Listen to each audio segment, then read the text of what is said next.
it over to our interim president and CEO, Henil Patel, who will talk further about this new piece of legislation. And then we'll have the lead sponsors of the bill discuss some of the aspects of the bill. And then we'll also have our partners talk about the need for passage of this key legislation. And then we'll open it up to Q&A from members of this audience. If you do have questions for the participants, please put those questions in the chat. And if you have questions for specific members of this press conference, please also include that in the chat. I will read the questions to the members after the presentations. Thank you so much, everyone, for joining us this evening. We really appreciate it. And now to my colleague, Henil Patel. Thank you so much, Jean-Pierre. I'm going to just take a minute. We are here to talk about this legislation, but I wanted to just thank everyone who is here today, from our incredible sponsors, Assemblywoman Reynolds Jackson and Senator McKnight. You know how dear you are to us, and to Mayor Baraka, who's a leader that everyone reveres, not just here in New Jersey, but around the country. So many people are following everything he's doing, and our dear partners and leaders across the state who are here with us today. And icons, really. And so you'll hear from everyone, but I wanted to take a minute and also thank everyone who showed up today. We have a number of people who are here, signed up, and are already joining us on this virtual press conference, which is just amazing to see. I hope you'll join us tomorrow when we celebrate Juneteenth at the here in Newark in the South Ward at the St. John's Community Baptist Church. We'll be there all day. Come and join us. But here today, we are here to talk about this important historic legislation. And on that history, I'm going to take a couple of moments and talk about this because this history is it's the story of New Jersey. It's the story of this country. It's the story of what, and as we look upon this coming 4th of July and our 250th anniversary, we have to ask ourselves what stories we're telling, what history we're telling. And this is the history of Black Americans. It's also more immediate political history, and I'm going to take a second to talk about that. Is, in 2019, we joined members of the Legislative Black Caucus, the late Senator Rice, and Assemblywoman Sumter in introducing this bill for a reparations task force. This bill that was supported by the Legislative Black Caucus, and that was so important to ask the state to take account of its history of slavery and decades of racist policies. And the bill unfortunately stagnated. So in response, instead of just waiting year after year, we convened a reparations council, a historic 2-year body of experts and stakeholders, academics, who came together and issued this report, the New Jersey Reparations Council report, that you can find on our website, that went into this history and also recommended a number of policies, over 90 policies, that will actually work to repair. Included in this policy is this one issue. And that's what we're going to talk about today. New Jersey likes to see itself as progressive and forward-looking, and in many ways it is. Yet Black people in New Jersey endure some of the deepest racial disparities in the nation. One of the country's most prosperous and racially diverse states is also one of its most inequitable, with a staggering $643,000 racial wealth gap. Why?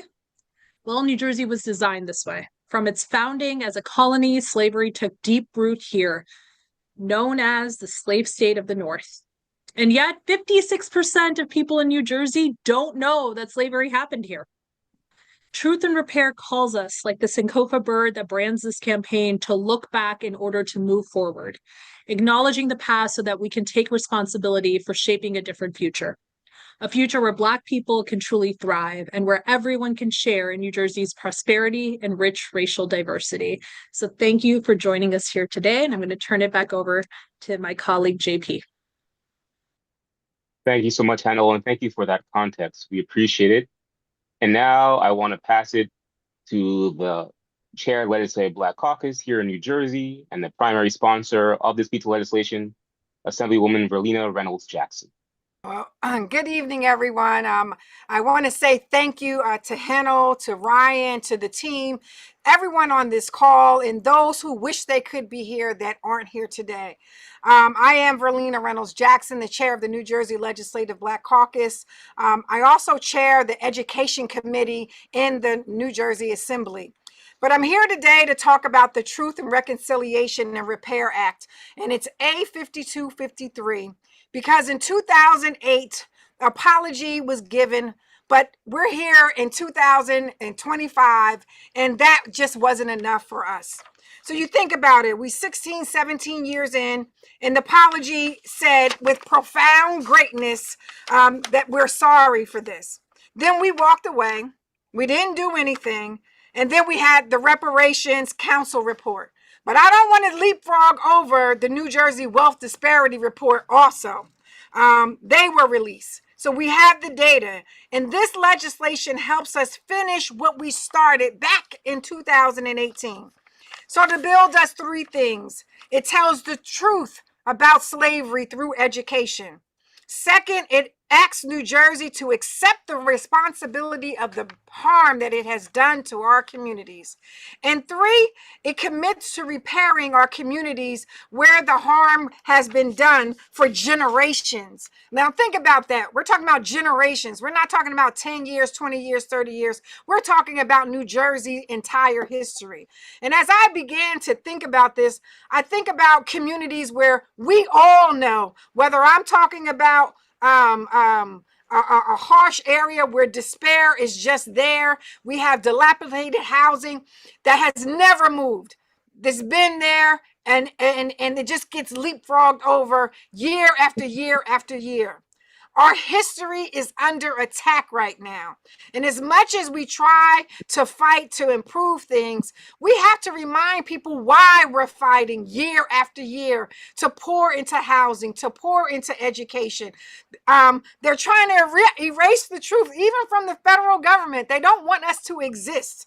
And so as the chair of education, you know, I'm committed to this work. I serve on the Amistad Commission. I've also served on the MLK Commission. And I know that truth-telling in education can transform people's lives and how they see us around the world. This bill directs the Amistad Commission to integrate New Jersey's full slavery history and the ongoing harms of the systematic racism into classrooms beginning next year. And I had a chance to talk with Dr. Patrick Lamy, the ED over there at the Amistad Commission, and he affirmed that that commission aligns with the bill strongly. He said that New Jersey continues to serve as a model, and we need to continue to uplift that history, teaching every student to learn the truth, because the truth will change things. The second thing the bill does is commit to implementing the Reparations Council's recommendations with targeted procurement reform. I'm talking about business development. I'm talking about intentional wealth building initiatives to close the wealth gap. We're also talking about making sure we use that data and track what's happening. We can see if it's improving. We need a dashboard so we can say if we start at 100 at the end of the year, should we be at 1,000? But we don't want to go below the 100, but without any accountability, there is no mechanism. And so this is what this bill is talking about. So I say the recommendations involve investing in community health systems also. We should be looking at how to be preventative for heart attacks, strokes, and kidney disease that are prevalent in our communities. Let's remedy the lead in Black communities. Let's address mass incarceration. Let's create accountability with the public dashboard so that we can see and track everything. So my call today of action is to my colleagues and to the advocates and to community leaders is to tell the leadership that we want to have this bill posted, heard, and signed into law.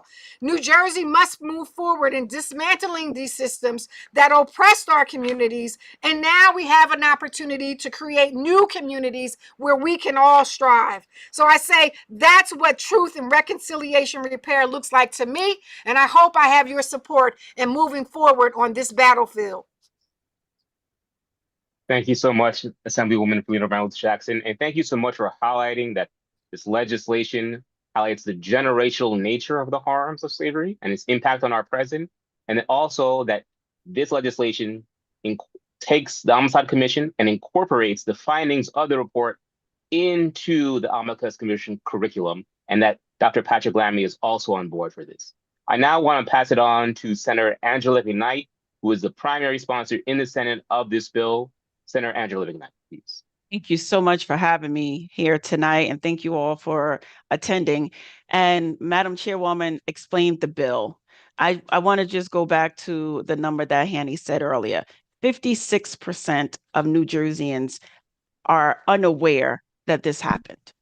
That's over 50%. The state of New Jersey, we're about 9.5 million people, and right now over 56%. Just ponder on that. And when we hear people say, oh, slavery didn't happen, oh, get over it, oh, get over it. Slavery happened, and we're living today in modern day slavery. You look at the incarceration rates. You look at the infant and Black maternity rates. You look at our educational rates, our reading rates. We need to teach our children. We need to teach all children and adults about slavery. We need to teach them about Black history. Our democratic institutions are under attack while teaching about history of slavery, race, and racism are being outlawed and silenced each and every day. It's important that the state of New Jersey, take up this slack to teach the unvanished truth to their people that we serve. We need to be an example for the rest of the nation, because teaching the truth of our history is key to multiracial democracy flourishing. As the senator of the Legislative District 31, and that includes Jersey City, Bayonne, and Kearney, I see every day why the Truth, Reconciliation, and Repair Act is so important. LD 31 is one of the most diverse districts in New Jersey. It is home to people of different cultures and backgrounds who work, who live, who worship, and build community together. That diversity is one of our greatest strengths. But for our democracy to thrive, we must be willing to tell the truth about our history, the impact on slavery, segregation, discrimination, redlining, and systemic inequalities. And we cannot let them know that this didn't exist.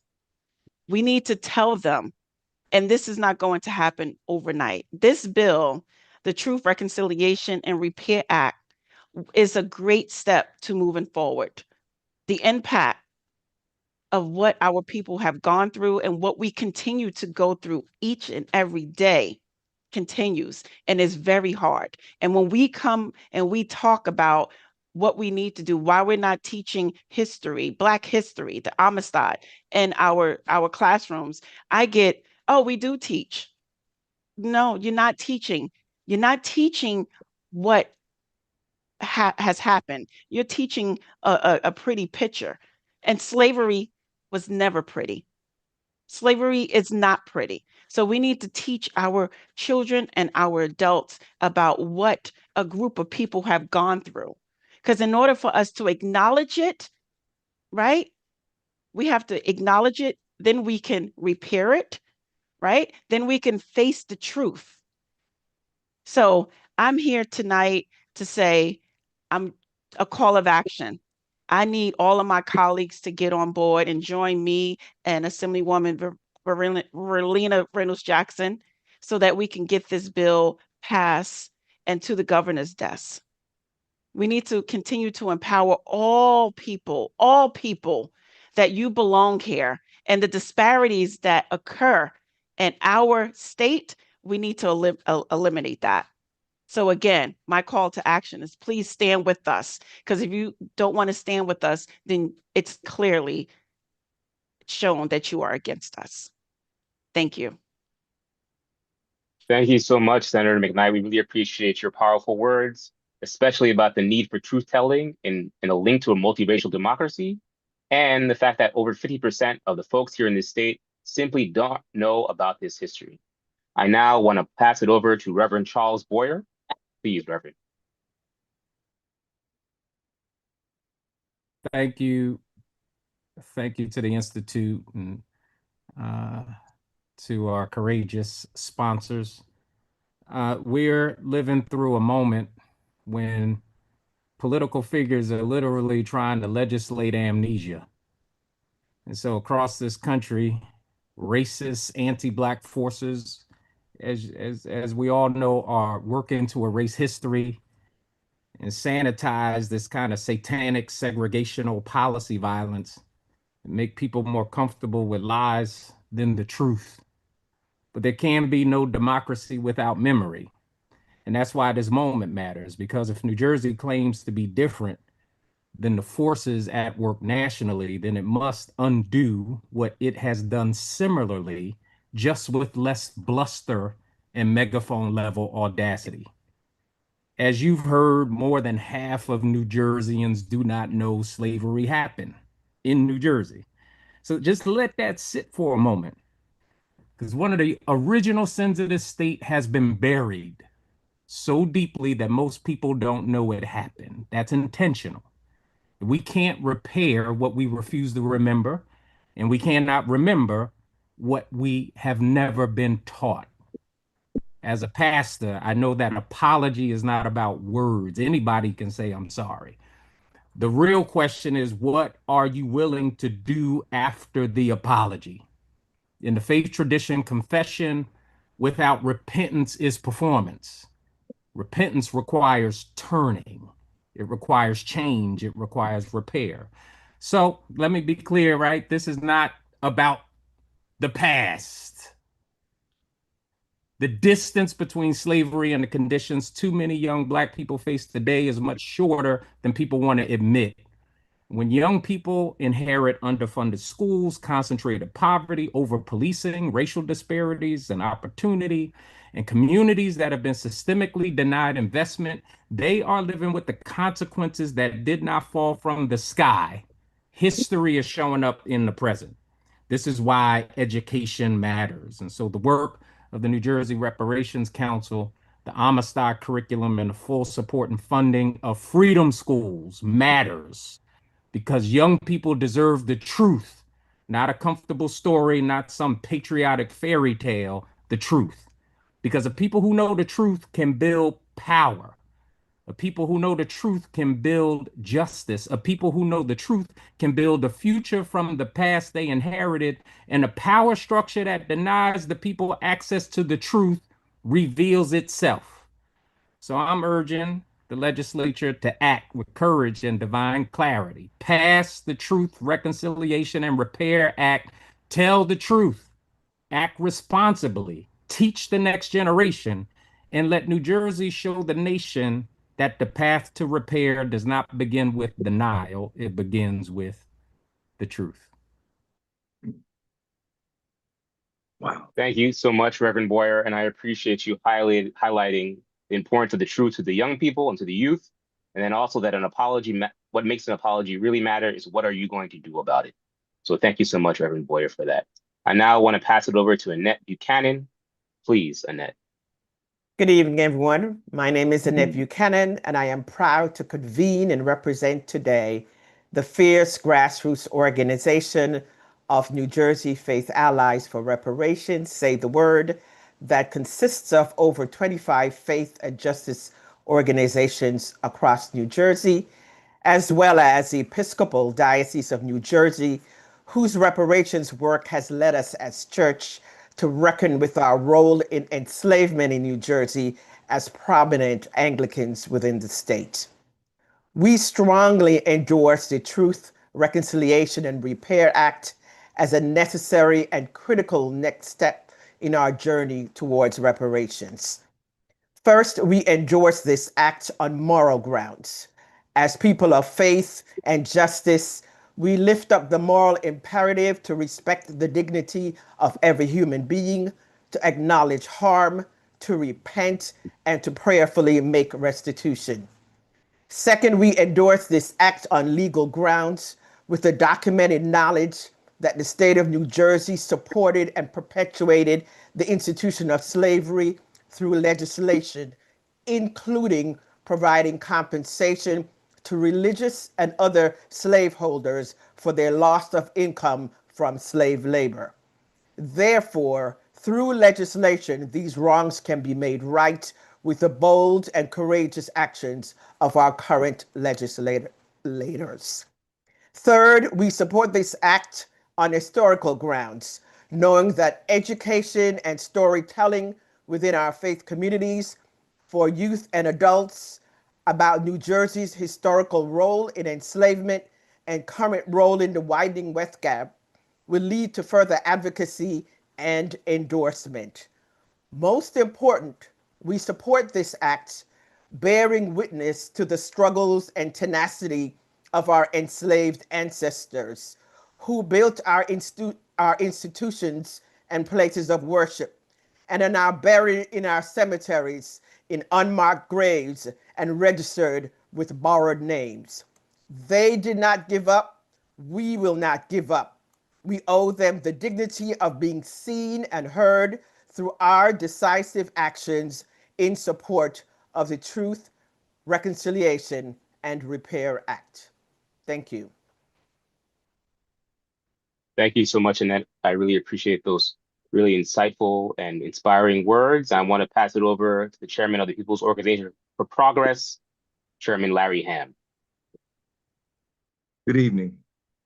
Thank you very much. Let me say congratulations to Ryan Haygood on his upcoming appointment to the Southern Poverty Law Center.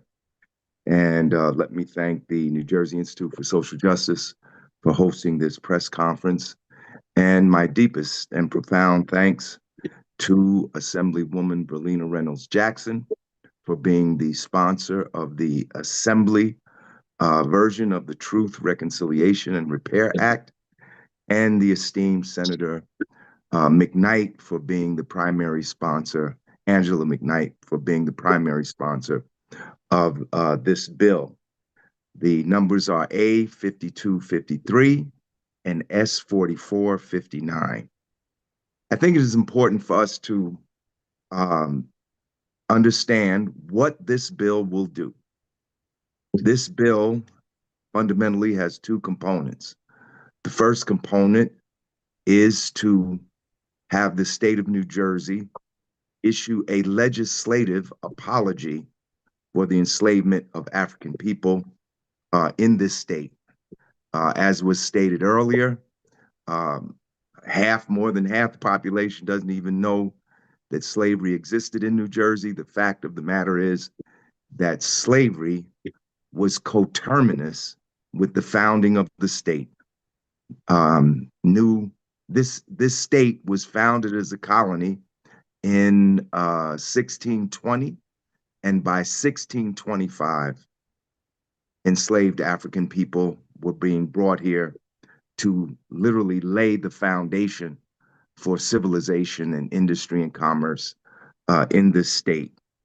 So that's one aspect, to get a legislative apology and for the state to accept responsibility for enslavement.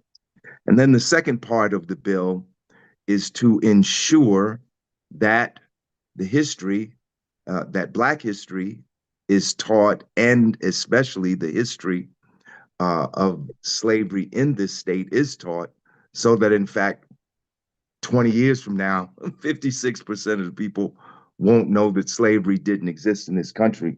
And it also requires that the findings from this report that was produced by the New Jersey Reparations Council, this report is included as part of the Amistad curriculum. And for those who don't have this report, I urge you to get it. The People's Organization for Progress, we wholeheartedly support the passage of this legislation. We urge people to ask their legislators to sign on as co-sponsors, to pass it in the Assembly, to pass it in the Senate, and for the governor to sign it into law. We see it as companion legislation to the Reparations Task Force bill, which we still support, and the John Lewis Voting Rights Empowerment Act, which we also support. This is a prelude and a buttress to those very important pieces of legislation. So we ask everybody to call, write, text, email their legislators, get them on board, get them to support the bill, get them to pass it, and for the governor to sign it into law. Thank you. Thank you so much, Chairman Ham. And building off that of contacting your legislators, I'm going to put in a chat a link for the attendees and for all of you who are watching that you can go to contact your legislator to tell them that you would like them to support the Truth, Reconciliation, and Repair Act. So if you go to that link in the chat now, please go fill out your information and you can contact your legislator to let them know that they should be sponsoring and supporting and voting in favor of the Truth, Reconciliation, and Repair Act. Also, before we move on to our next and last speaker, I want to remind the press that please put your questions in the Q&A. I will be reading the questions for our speakers this afternoon. And moving on to our last speaker, last but not least, the Mayor of Newark, Mayor Ras Baraka. Thank you. I just want to first echo the sentiments of Larry Ham, one of my leaders here in the state of New Jersey. Just want to congratulate first Ryan Haygood, who has been an incredible stalwart here in the state of New Jersey, and we are so happy for him. Want to thank Assemblywoman Verlina Reynolds Jackson and Senator Angela McKnight for having the courage and the conviction and the clarity to continue to push us forward in this direction, despite the obstacles seen and unseen. I know it's difficult, and we are here to make sure that we support you. I support the Truth and Reconciliation and Repair Act because it is the right direction for us to be going in, and it's the right thing to do. The truth is slavery was real. It was ugly. It was devastating. Millions of people died in the Middle Passage on the way over here. That families were separated, women were raped, babies were killed, folks were dismembered, were lynched. We know the horrors and ugliness of slavery, but Frederick Douglass, in a speech given to anti-slavery folks in Rochester, I think it was the Women's Club, in What Does the 4th of July Mean to a Slave, said he knows the distance between the podium where he gives his speech and the slave institution from whence he came. People would have us believe that the truth is there's a big gap between slavery and present day, but the reality is that gap is not as great as people believe. It might be great in time, but in behavior and circumstances, it is very, very short or small. So the truth is we're still being affected by the remnants of slavery today.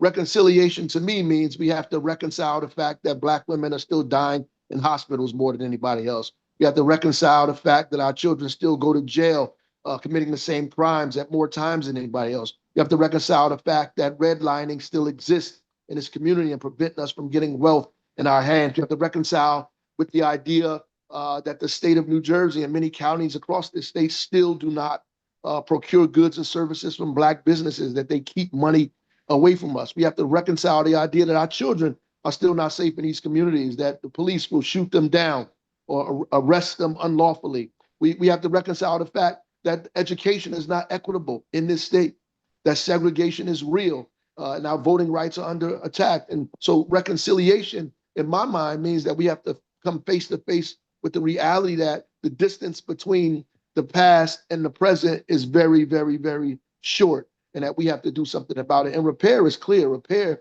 is reparations. We need to be repaired for all of the coons and mammies and the stories that you told us over and over about ourselves. We need to be repaired for the denying of our opportunities to grow wealth, to get jobs, to get education.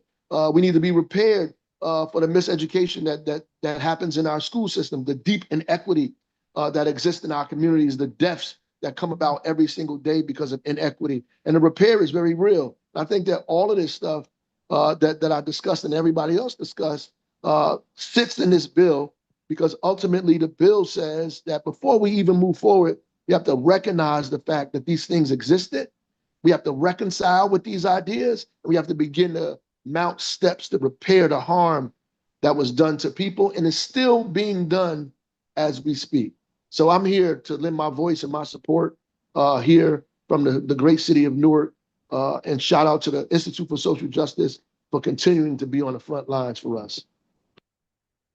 Thank you so much, Mayor Baraka, and thank you for highlighting that the past is not really the past. The past is here with us in the present, and the need and the link between direct line between slavery here in New Jersey and the inequities we see today, and reparations as a solution to repairing those harms. So I really appreciate those comments. And now we're going to move on to the question and answer portion of the press conference. This press conference will be ending at 6. I do want to point out that in the chat, once again, there is a link for those of you who want to reach out to your legislators to let them know that they should be supporting this legislation. It's in the chat, the link, it's there if you need it. Please go there and please contact your legislator to let them know. Now, for the first question, I want to raise this question, and it's going to be directed at our co-sponsors, and it's to Assemblywoman Verlina Reynolds-Jackson and Senator McKnight. What is the strategy to get your colleagues to get on board to support this bill?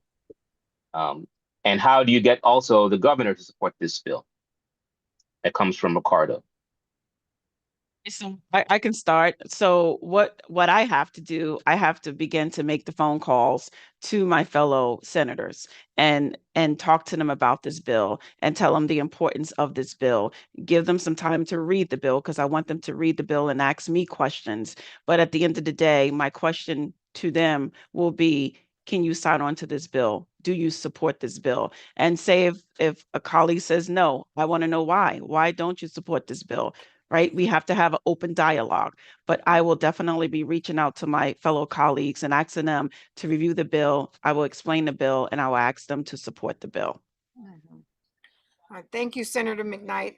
I wanted to also start off this call by saying, it's Juneteenth. Some people say happy Juneteenth.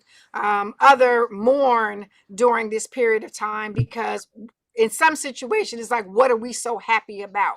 Because we're still fighting for justice and equity in our communities. So when you take a look at the bill, and I've seen some of the questions that ask says, well, we've done this before, and what difference does it make if we do this now?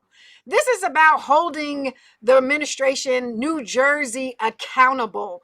When we talk about why we need additional funding for our schools, when we talk about why we need maternal health services in our communities, when we talk about why we don't have enough grocery stores, or how do we get fresh produce, and why we're still fighting and we're #1 in heart attacks, strokes, and diabetes, and all of these issues that are just prevalent high in our communities.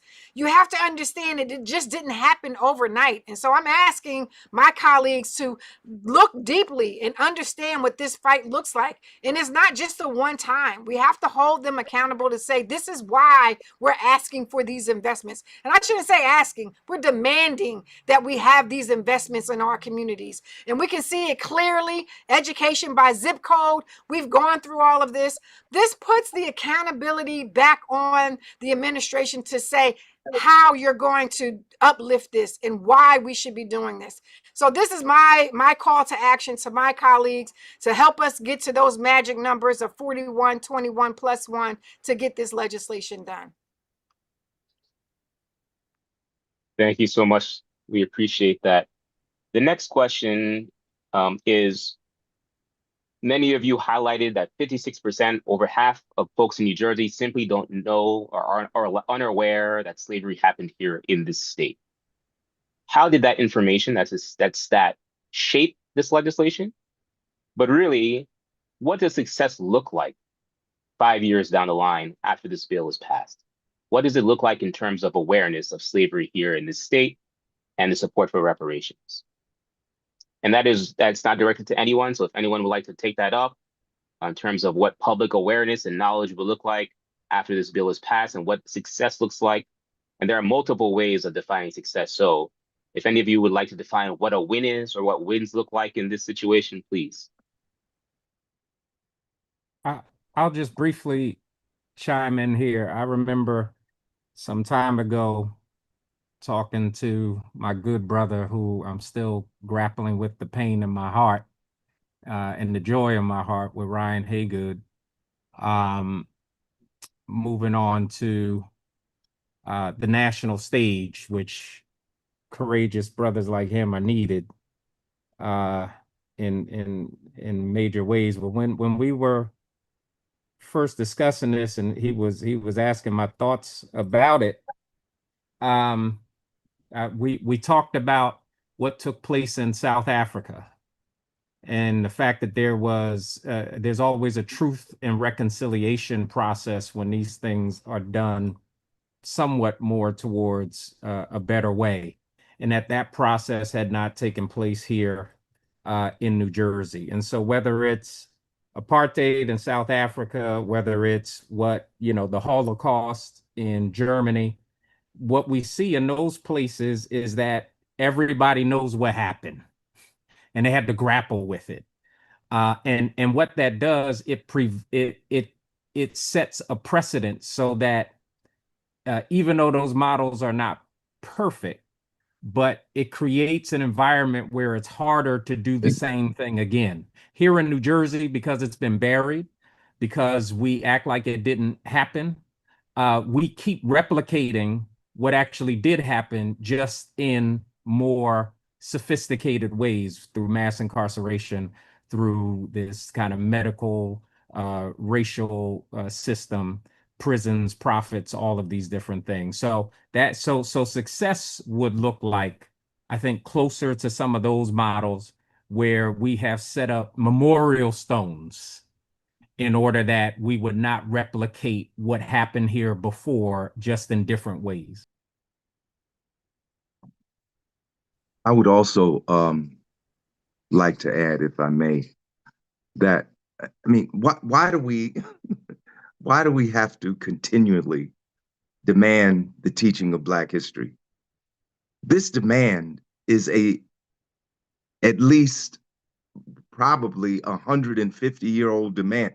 It's probably almost as old as public education itself.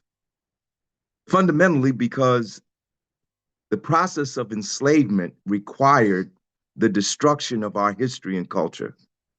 So for 300 years or more, we were told that we didn't have a history. And then it was up to people like W.E.B. Du Bois and Carter G. Woodson to rescue our history. And when Carter G. Woodson first came up with it, there was great resistance. Like no legislature legislated Negro History Month. Negro History Month was fought for, and then it was legislated. It was legislated after it couldn't be resisted anymore. There wasn't a Black Studies class in the Newark Public Schools until 1968. The person that taught that class is still alive, Sanford Williams. And most high schools didn't have Black Studies. Black History Month was not recognized officially in New Jersey until 1971, when State Senator Winona Lippman got the resolution passed to recognize Black History Month. And I knew Winona Lippman. She came into the state legislature the same year I came onto the Newark Board of Education. So this pendulum swings back and forth. Black people push for progress, and in this case, push for the teaching of our history and culture, and there's always this white backlash. And now here we are, we find ourselves in the 21st century, where it is now the official policy of the federal government to eliminate Black history studies, Black studies and Black history courses in our schools and universities. There are state legislatures who, in the last year since Trump was elected, since the elimination of DEI and affirmative action, have literally outlawed the teaching of Black history, have fired Black teachers, have banned books by Black and white authors, but books about Black people. So what this is a defensive mechanism. We're trying to defend ourselves, put up a bulwark against what the federal government wants to do. By passing this bill, it affirms our declaration that Black studies will be taught in the schools of New Jersey. And not only will Black studies be taught, but the new information from this Reparations Council study will be included in that. So this is why we have to pass this. I don't want to create a crisis of expectation. I don't want people to believe that this bill, no bill, is a magic wand. No change occurs overnight. This is a bill to protect and to enable the teaching of Black studies in our schools so that 5 years from now or more, we won't say that 56% of the people don't know that slavery existed in this state. It'll be 70%. It'll be up to 70% of the people do know that slavery was in this state, 80%. What we want to do is create a general awareness. And in that way, we also build support for the larger struggle, which in this case, I believe, is the struggle for reparations. And I think it's prescient that this bill is being introduced now on the eve of Juneteenth, which is all about Black history, all about emancipation. You know, most people don't know that. Not only do they not know the history of slavery, they don't know the story of Juneteenth, you know? So this bill will make it possible for students to learn about this in an unimpeded way, because there's still resistance out there. There are school districts in this state that still don't celebrate Martin Luther King's birthday. Here we are in the 21st century. They unrepentant, you know, recalcitrant. So I urge people to support this bill and get it passed. So, thank you, Larry. JP, I'm gonna, if I can add, I just wanted to add a little bit more to what Reverend Boyer and Larry just said so well. We did, so many of us emphasize that 56% stat, and it is incredibly important. And that is the stat we're working to, reverse essentially, and go further, as Larry just said, in the next 5 years. But I also want to emphasize that the campaign is about acknowledging the history of slavery here in New Jersey that people don't know, but it's also about the decades of racist policies after the time of slavery. That's part of what Larry's talking about in Black history, that history which leads to Route 78 built to cut off the South Ward from the rest of Newark. That history is how James Baldwin first experienced Jim Crow here in New Jersey. Those are not from just the times of slavery. Those are policy decisions New Jersey chose for decades and decades after, which leads us to being one of the most segregated states in the country that has some of the worst racial disparities. I emphasize this because some of that part that progressive halo New Jersey has, and the part that New Jersey resists its history, is that a lot of people here, and I say this in a state full of immigrants and lots of diversity, is a lot of people like to go, this happened once upon a time, but me and my family weren't here then. How are we responsible? How are these things happening? Why are we dealing with this now? That is the story. The now is part of the consequences of all of those racist policies that are actually not, unfortunately, very much in the past. Many of these continue today. So that is also the part that we're grappling with when we talk about the next 5 years and this campaign. We want people to recognize this history and what this means for today, and how how this is shaped what New Jersey currently is. And I'm going to touch on another question that came in, is how you can participate in this campaign. So yes, John Pierre has linked multiple times to a link that you can use to directly contact your legislators, help Assemblywoman Verlena Reynolds-Jackson, help Senator McKnight, but also know that stay in touch with the Institute, with our partners. This is the launch of a campaign. There will be many, many things. There will be lobby days. There will be different efforts that we do go to Trenton to help support this bill. There's one right now. If you want to support, Larry mentioned, there's a John Lewis Voter Empowerment Act. We're trying to get that done this month. Assemblywoman, we're aiming for it. But there is a lot of ways you can participate, join calls of action. There's power hours. There's things we do, the advocates do to help and give us the time to help us with this. This is the start of a campaign. Nobody here thinks this is going to happen with the wave of a magic wand. This is going to take months, if not years. Lock in. We can do, the only way to do this is to do it together. I would just add, Hennel, even just watching, we're in our state legislature budget process right now. We want to continue to watch to make sure that the Homicide Commission stays funded. And I believe they need additional resources because this is Black history that's being integrated. They have the ability to teach it throughout the state of New Jersey. And they're doing a good job at making sure they're trying to get it all over. We know there's no penalty for a district if they don't participate. But we know that the work that the Amistad Commission is doing, it's growing. Black history, the curriculum, it's growing. And we're trying to make sure that they have the resources and staff that they need to get to every single district all throughout the state. And so I think we have to be strategic in looking at those dollars and how the dollars flow through New Jersey. That's another way to make sure that we have the ability to effectuate change. Yeah, and I just wanted to Want to add. add, everyone, Okay, go over ahead. 100 people on that I see, and questions, how can we get our colleagues to support this bill? And we say, click the link and reach out to your fellow legislator. And we're going to do the same. But in addition to that, 110 of you are on this call.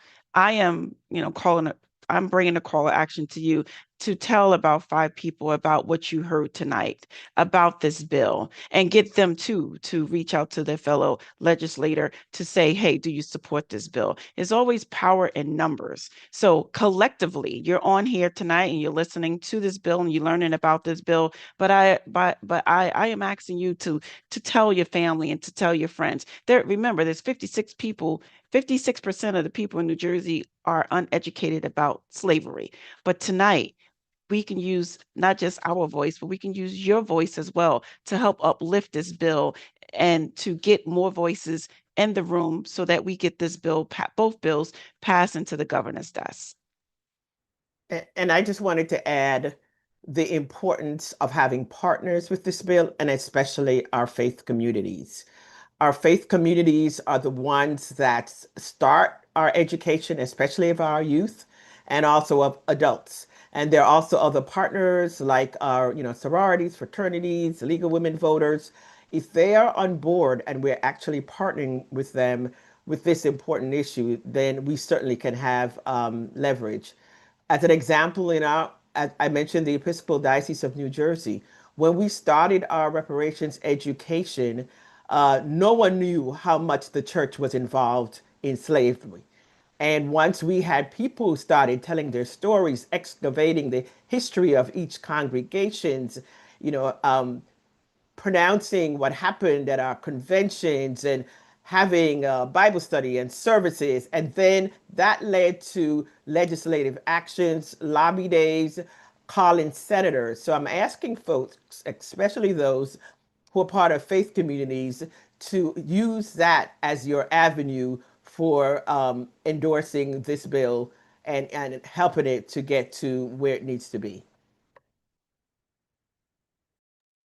Thank you so much to all of you for your comments and for your insights. I do want to flag that and highlight that Reverend Boyer pointed out something important. He said the word process, that reparations are a process. And as Larry Hamm noted, there is no single bill or policy that is a panacea or a silver bullet as part of repair. Repair is a process that will take generations, right? The harms are vast, and so the repair must be commensurate and equal to those harms and is equally vast. And also, I just want to point out that multiple folks have pointed out what you can do. I know in this moment, it seems like we're having a conversation, but as Larry Hamm pointed out, it is talking about these issues, right? Talking about the history of slavery, which is being outlawed in states around this country, because of the relationship between telling the truth about race and racism in this country, about slavery and its impact on our present, which is key to a multiracial democracy, and that's why it's being outlawed. And so talking about and having the New Jersey state legislature pass an apology that affirms its commitment to repairing the harms of slavery, and then incorporates the findings of the New Jersey Reparations Council report into the Homicide Commission is itself not only a defensive act, but an affirmation of its commitment to a multiracial democracy. And so that is the moment and we are in. So the context is incredibly important as well.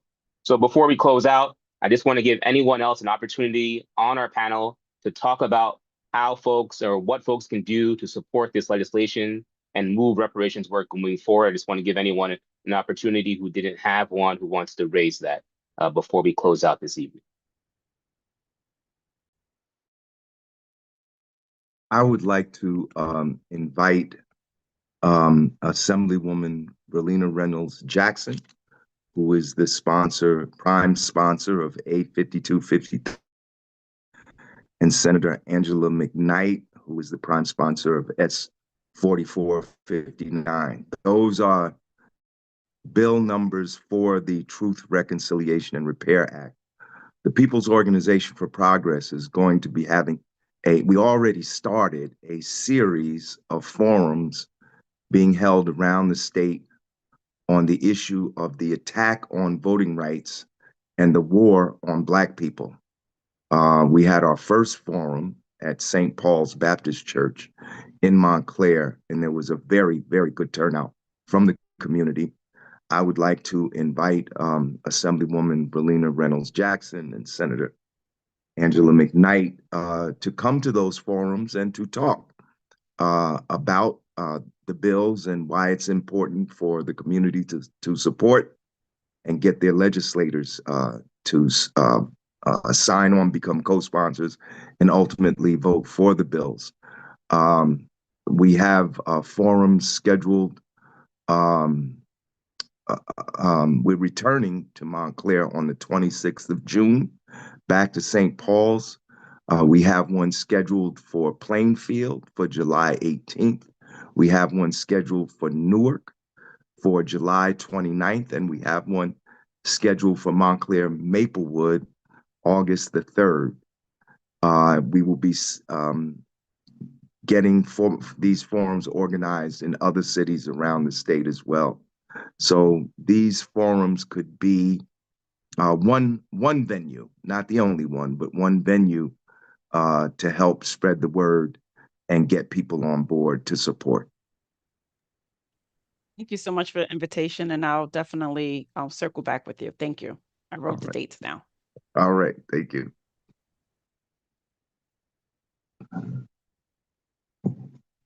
All right. Thank you so much, everyone, for joining us this evening. Once again, we have a link in the chat where you can go and tell your legislator to support this piece of legislation. Also, if you are able, please join us tomorrow at St. John's Community Baptist Church in Newark for our Juneteenth celebration. And that word is key, celebration. Juneteenth is about celebration of freedom and also about thinking about the future. As so much about reparations, not just about the past or even the present, but about the future, about what kind of New Jersey we can build. A new New Jersey where Black people can thrive, where Black people can flourish. And as Ryan Haygood says, where Black people can win. And when Black people win, everyone wins. So thank you so much, everyone. Thank you to our panelists. Thank you to our lead sponsors, Assemblywoman Verlina Reynolds Jackson and Senator Angela McKnight. Thank you to Mayor Ras Baraka, Reverend Charles Boyer, Annette Buchanan, Chairman Larry Ham, and to our interim president and CEO, Henel Patel. I hope you all have a good evening and stay up.